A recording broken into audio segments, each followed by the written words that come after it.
Researchers at the University of Michigan have developed a computer platform small enough to be injectable through a regular-sized syringe. Now, they've added a radio strong enough to receive and transmit signals from devices outside the body.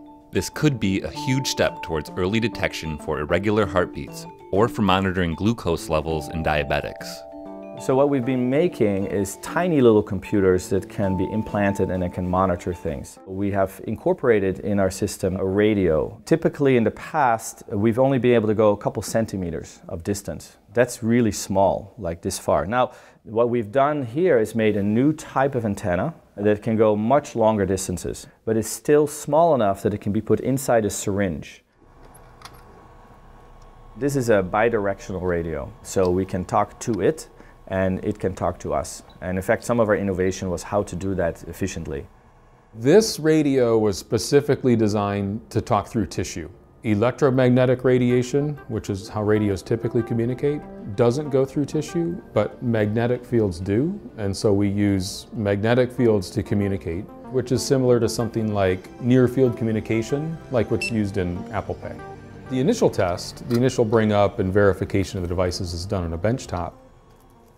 But at the same time, we want to simulate what it's like to be inside the body and talking out. It communicates about a foot outside of the body, which is 5 to 10x longer than the next best reported number communicating out of the body for something that small. What that will allow us to do is to then directly talk from the implanted device to, for instance, your cell phone, which is in your pocket. In the past, we'd have to get really close to the device. If you implanted it, for instance, here, you'd have to put a reader right there, and that's not very convenient. Now, what we can do with this new radio, because it can go this much further, is that it could radio to a receiver that's on your nightstand. So every night, it automatically downloads the data, because it can reach that far.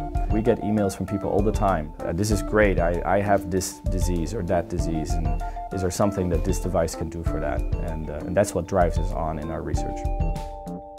How does an autonomous car figure out who on the side of the road called it? How does it identify a safe place to pull over? The goal of this project is really to tackle the transportation system challenges in order to turn it into a viable